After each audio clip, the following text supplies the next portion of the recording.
Welcome back to the deep dive. Today, we're really tackling something huge, trying to understand the architecture of human potential, you could say. Yeah, it's ambitious. We've got this incredible range of sources in front of us. I mean, it spans millennia, literally. We're looking at ancient philosophy, Aristotle, Cicero on, the moral grounding of power. Hmm. And then we jump right up to like the cutting edge of modern organizational thinking. People like Liz Wiseman, Stephen Covey, Nassim Taleb. It's a study in contrast, really, isn't it? It's the ancient and the modern. Our goal today, I think, is to try and weave these together. Right. How do the structures we build, leadership, accountability, basic integrity in organizations, how do these things either boost our collective potential, our genius, or actually drag it down? Exactly. Do they amplify or diminish? And maybe the place to start to really set the stage for that whole amplification versus diminution thing is this idea that just fundamentally eats away at trust. That's the asymmetry of consequence. Let's unpack Taleb's concept. Anti-fragility at the expense of others. What's that about? Yeah, that's the perfect starting point. It really gets to the heart of what can go wrong in modern systems. Taleb basically argues that certain people, often within big institutions, government, corporations, Right. they've managed to set things up so they get all the good stuff from volatility, from chaos, from risk, while everybody else, society, the public, they get the downside, the full, sometimes devastating downside. So they get stronger from the chaos. They become anti-fragile, yeah, stronger from stress, but they make the system around them fragile in the process. So it's like gambling with house money, but the house is, well, us, everyone else. That's pretty much the effect, yeah. Yeah. And this leads to what Taleb calls the inverse hero. These are the folks, bureaucrats, maybe bankers, certain academics. He has this funny label, the IAND, International Association of Name Droppers. Oh, okay. The Davos types. They end up with huge power, often just because they're so far removed from the actual consequences of their decisions. And they have, as he puts it, no real downside and toward accountability. The system pays them for success, but shields them from failure. It's kind of the opposite of how it used to be, Leaders used to take the risks. Now It's inverted. And this isn't just some abstract financial idea, is it? You can see this physically built into our cities. The classic example, just towering over everything, is Robert Moses in New York. Oh, Moses' textbook, a perfect case study in structurally embedded asymmetric power. He didn't just run an office. He built these entire authorities, like the Triborough Bridge Authority. Right, I've heard of that. And they were designed to give him not just the powers of a corporation, a body corporate, but many of the powers of a government, a body politic.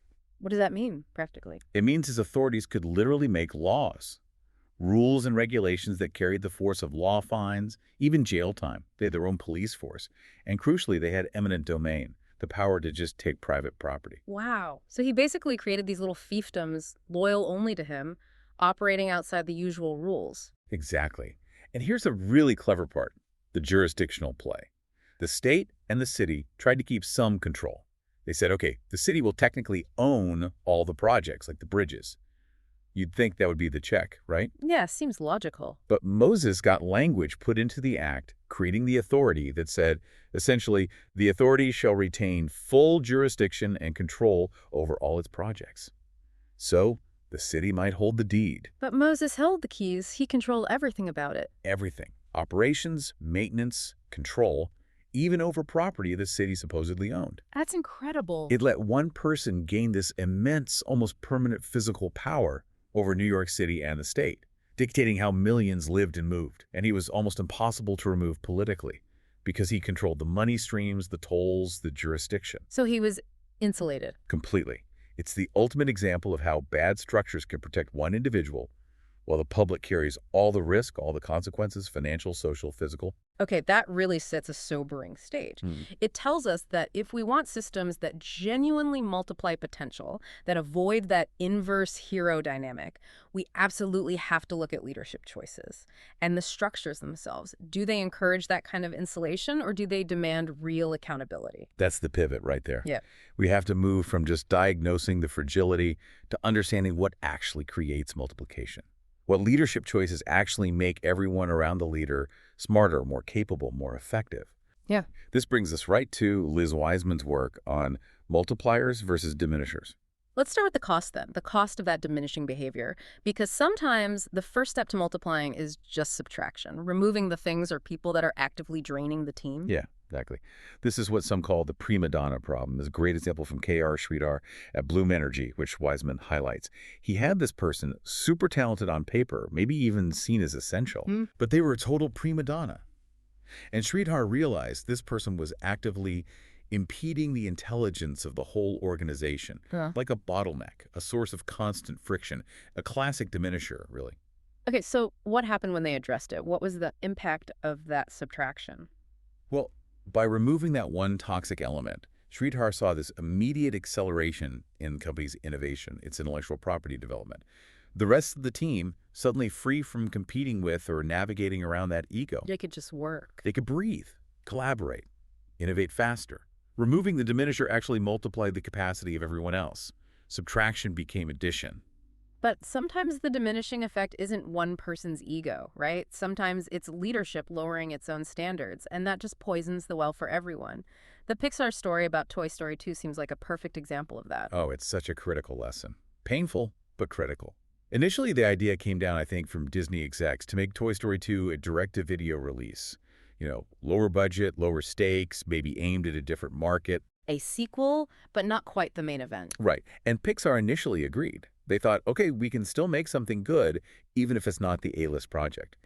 But that decision, that signal from leadership that this was going to be B-level work, it had a terrible impact internally. Why? Because the people working on it didn't see themselves as B-level talent. Exactly that. It created this really damaging A-team, B-team feeling.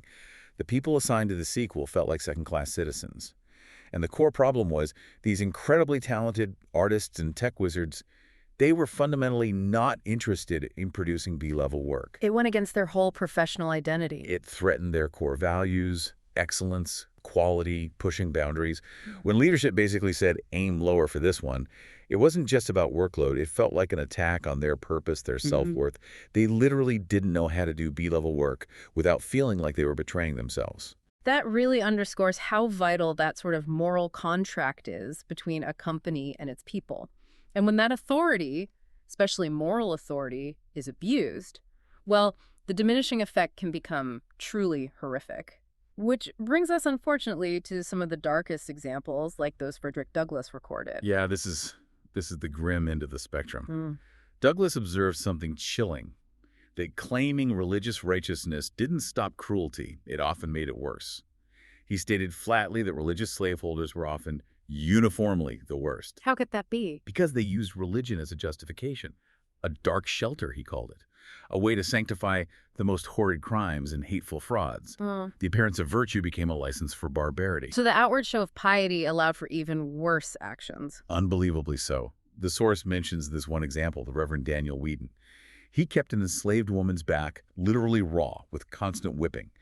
And his justification, it was this twisted religious idea that a master must occasionally whip a slave to remind him of his master's authority. Good. The religious framing turned basic cruelty into like a necessary act of upholding God's order.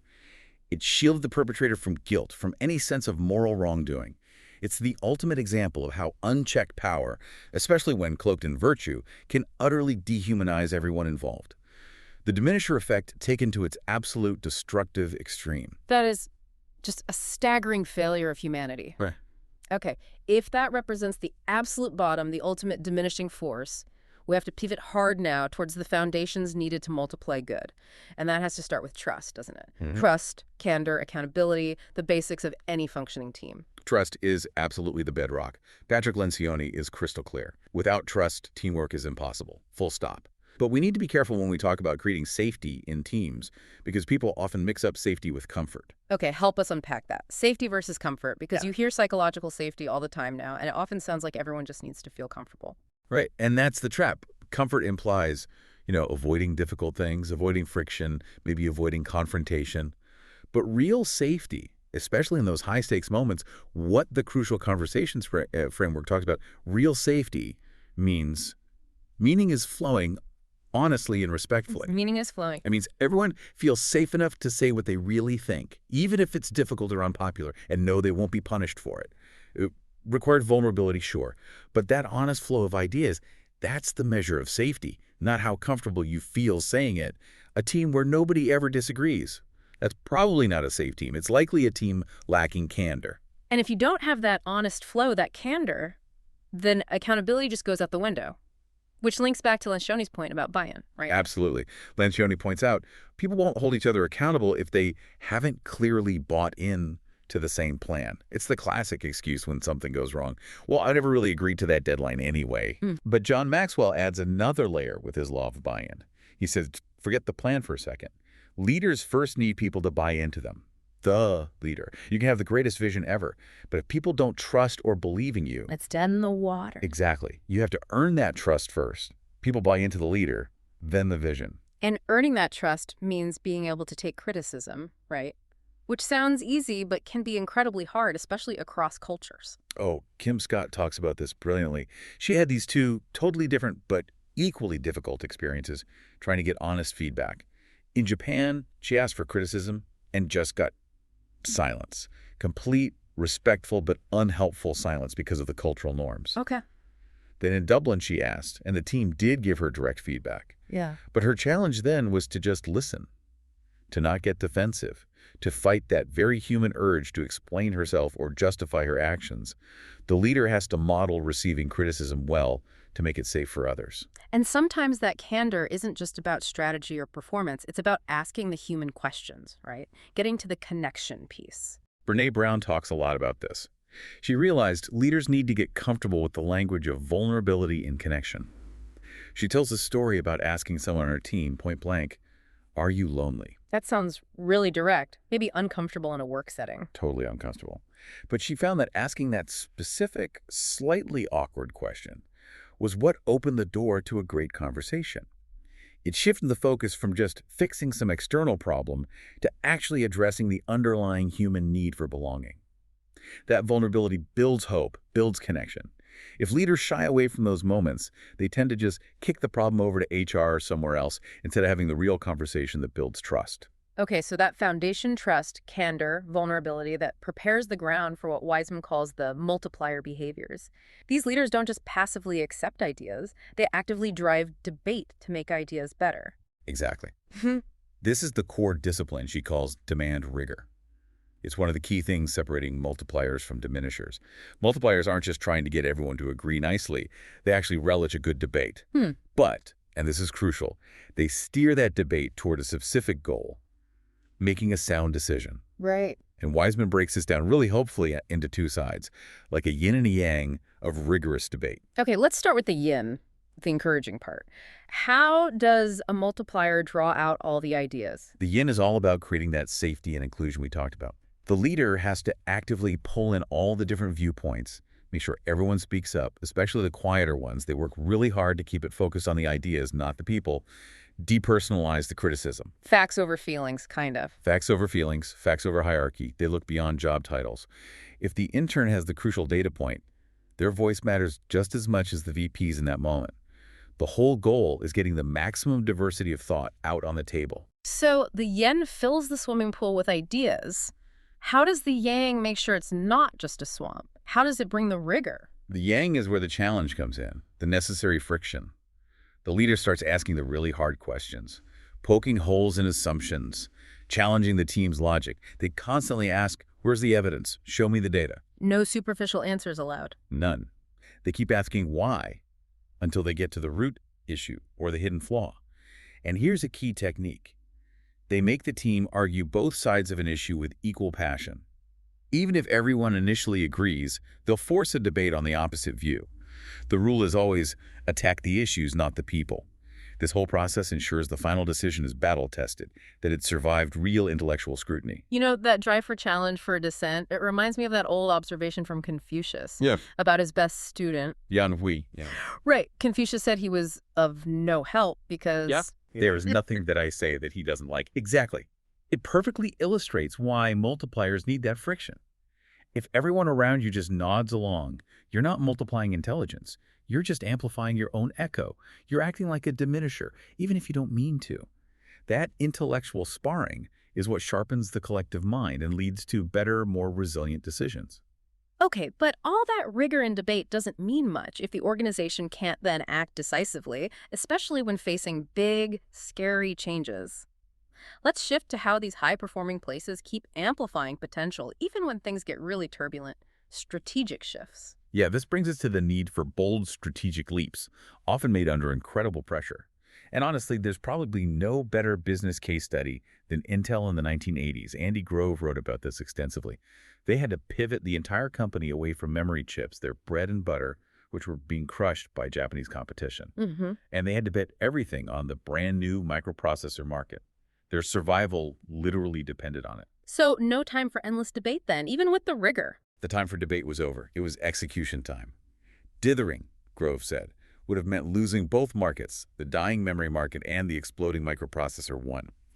He described this feeling that their lives depended on it. They worked around the clock, as if our life depended on it, to beat Motorola and get that first reliable chip out. It was total commitment, relentless pace. That sounds like a clear, top-down, we must survive mandate. But sometimes innovation has to happen differently, doesn't it? Especially if the official company line, the dogma, is against the new idea. Sometimes it has to be more sneaky. That's the amazing story of how RISC technology got its start inside Intel.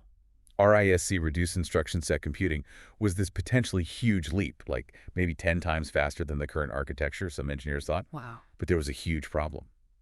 It was totally incompatible with Intel's cash cow, the Guy-86 instruction set. Everything Intel did was built around maintaining that software compatibility. It was practically sacred. Compatibility dogma, they called it. So proposing a replacement was basically heresy. How did the engineers who believed in RSC get around that? They had to be clever. They had to camouflage their seagorts, as Grove put it. They knew they couldn't pitch RISC as a replacement for the main processors.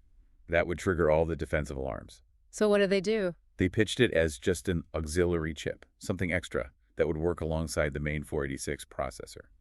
By framing it as just an add-on, a helper chip, they managed to get it funded, to sneak it under the management radar screen that guarded our compatibility dogma. Huh. They smuggled a revolution in as a side project. That's brilliant bureaucratic jujitsu. It really is. Their hope was that once the chip existed, its sheer performance would prove its worth and eventually force its way into the mainstream.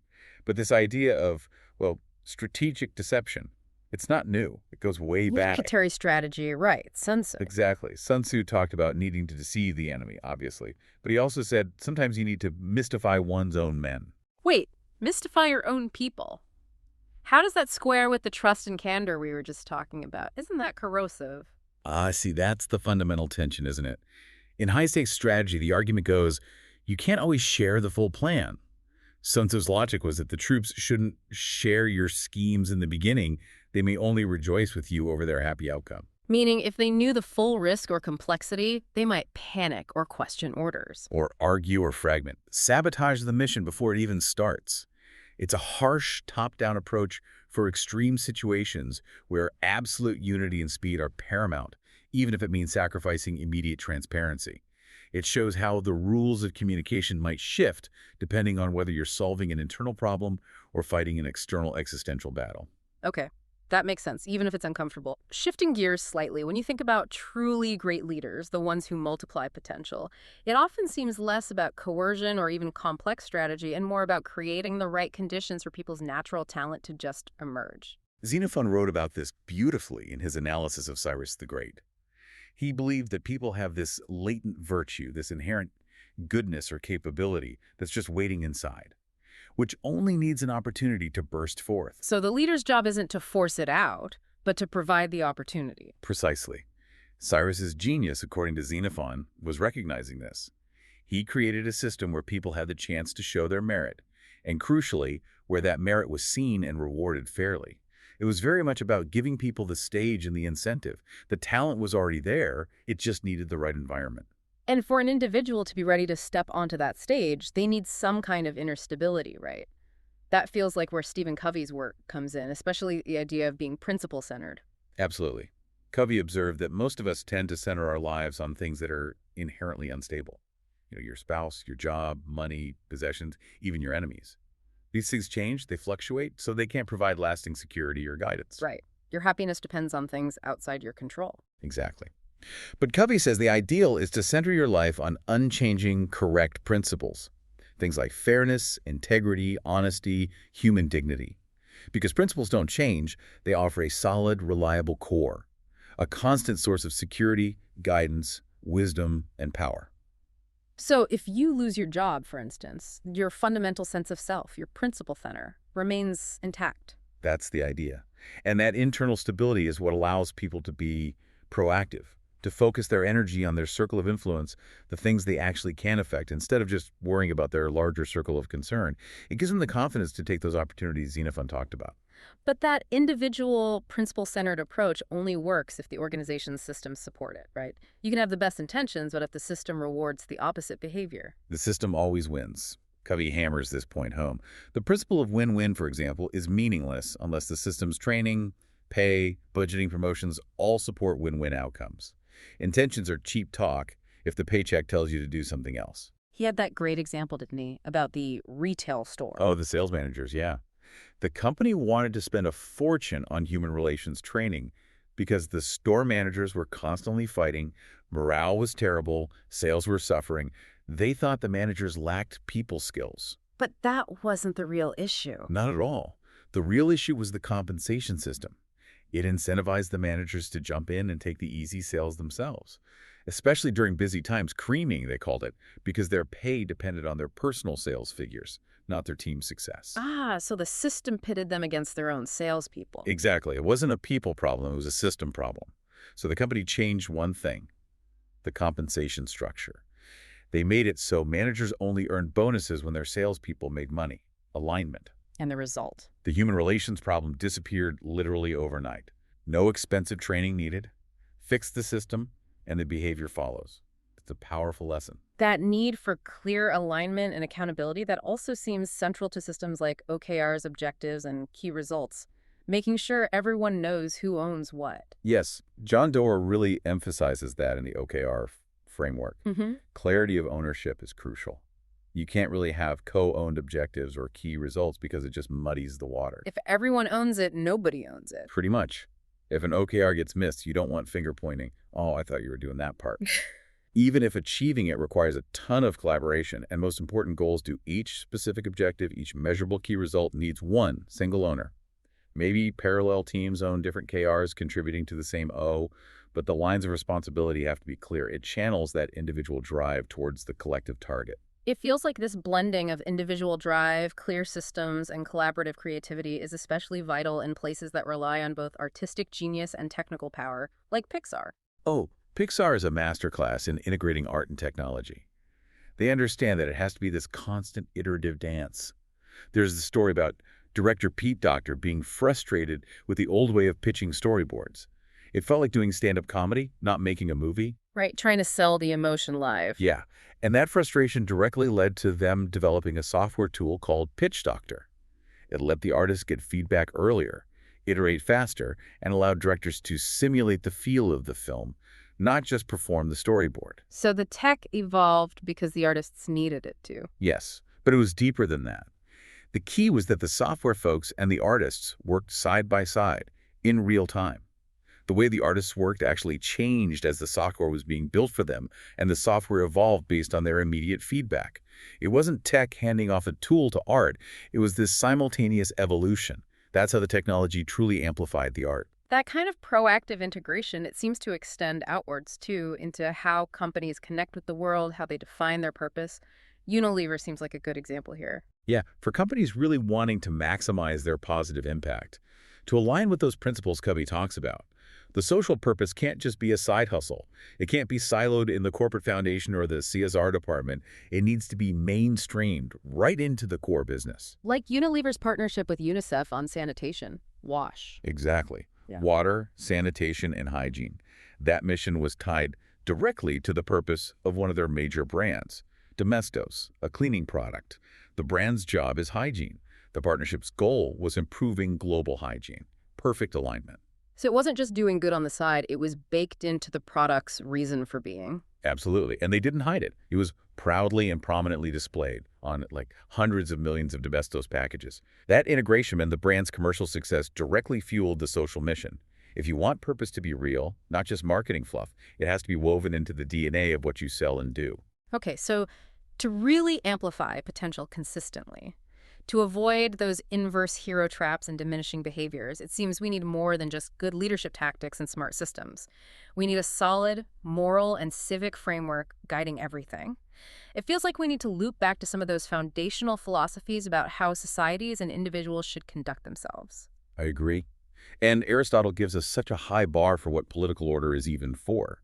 He argued the purpose of a city-state, the polis, isn't just trade or mutual defense. That's necessary, but not sufficient. What is it for them? It's supposed to be a community aiming for the best possible life. And crucially, that best life is achieved through the complete exercise of virtue.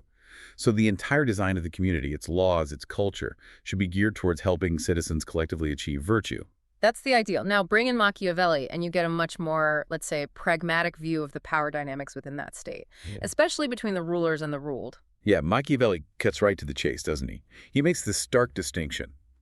The desire of the common people, he says, is not to be oppressed. That's their main goal. But the desire of the nobles, the elite, is to oppress. Ouch. That's pretty cynical. It is, but he argues the people's desire is more righteous, more just. They just want to be left alone, basically. The nobles want to dominate. Therefore, a smart prince must win over the people. Not just because it's morally better, but because, practically speaking, there are too many of them. You can maybe handle a few angry nobles, but you can't secure yourself against an entire hostile population. So even for a purely self-interested ruler, siding with the people against oppression is the smarter move. That's Machiavelli's calculation. It points towards a kind of necessary political modesty, actually, which Thomas Hobbes tried to codify as a fundamental law of nature. What was Hobbes's take on modesty? His law of modesty basically says, you shouldn't demand any right or privilege for yourself that you aren't willing to grant to everyone else. Simple fairness. Equity. Don't take more than your share. The golden rule, almost, but framed as a law of nature. Pretty much. He said those who follow this are modest.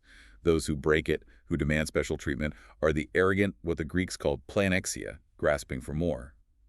This law is the direct philosophical counterweight to that inverse hero mentality we started with, the idea that some people deserve the upside without the downside. Okay, so that's the societal framework. What about the individual leader trying to navigate this, trying to be a multiplier, not a diminisher? Cicero had a definition for the truly great soul, didn't he? He did. 2 key marks, he said. First, a contempt for external circumstances, meaning the great soul isn't swayed by fortune or misfortune or passions. They admire and pursue only what is right and honorable, regardless of what's happening around them. Yeah. Internal stability. Like Covey's principle center. Very similar. And second, building on that stability, the great soul undertakes great deeds. Actions that are beneficial to others, but also difficult, demanding, maybe even dangerous. So it's inner resilience combined with outward positive action for the common good. And Cicero was absolutely clear on the moral math, right? Self-interest versus doing the right thing. Absolutely uncompromising. Yeah. He declared it's more opposed to nature, more fundamentally wrong to take something from another person for your own gain than it is to suffer injury, poverty, even death. Losing your integrity is worse than losing your life. Full stop. That level of detachment from outcomes, that focus on inner state and right action, it resonates strongly with Eastern philosophies too, like the Bhagavad Gita. It really does. The Gita describes the ideal devotee, the person engaged in spiritual practice, in very similar terms. They work for the welfare of all beings, and crucially, they remain equipoised in happiness and distress, fear and anxiety. They have that same internal stability. Unshakable. And a key sign of this state, the Gita says, is that such a person is someone by whom no one is put into difficulty. They don't cause distress or anxiety for others, even if others try to provoke them. It's this picture of profound integrity, stable within and therefore non-harming, non-disturbing to the world outside. A true multiplier in the deepest sense. But this brings us right back to that core tension every leader faces, doesn't it?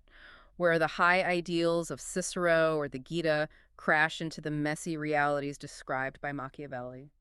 You have to choose which compass to follow. That's the unavoidable choice. Cicero insists that because wrongdoing is always disgraceful, being good is always the expedient thing to do. Morality is practicality, in his view. But Machiavelli throws that right out the window. Completely. He gives the prince the harsh advice. You must know how to do wrong, and you must be willing to make use of it or not according to necessity. So for Machiavelli, expediency and virtue are totally separate things. Sometimes you have to choose expediency over virtue to survive or succeed. Exactly.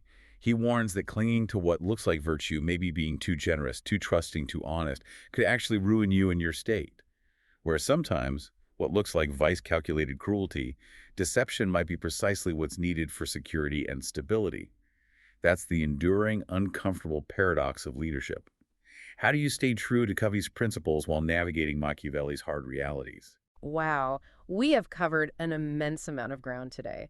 We started way back with the idea of fragility, how unchecked power without accountability, the inverse hero, like Robert Moses, creates systems that benefit the few at the expense of the many. Mm-hmm. And we saw the damage diminishers can do, whether it's the toxic prima donna draining energy or leadership lowering standards and killing morale, like at Pixar. Then we shifted to the building blocks of multiplication, the absolute necessity of trust, built through real psychological safety, the kind that allows for candor, not just comfort, like Lencioni and Brene Brown advocate. And the crucial role of rigorous debate that multiplier discipline Wiseman highlights. The yin of encouraging all ideas and the yang of challenging them relentlessly to find the best path forward. We looked at strategy and execution, the need for bold, decisive action like Intel's pivot, even if it sometimes requires unconventional, maybe even camouflaged approaches to get around internal resistance. And we connected all that back to the individual, the need for a stable, principle-centered core, like Covey describes, supported by fair, win-win systems, and the power of integrating purpose right into the core of the business, like Unilever did. And finally, we grounded it all in those timeless questions of governance and morality, Aristotle's aim for virtue, Machiavelli's pragmatic look at power, Cicero's call for integrity, Hobbes's demand for modesty. Yeah, the big picture, I think, is that getting to that true multiplier effect, that self-sustaining growth where potential is genuinely amplified, it requires more than just smart tactics.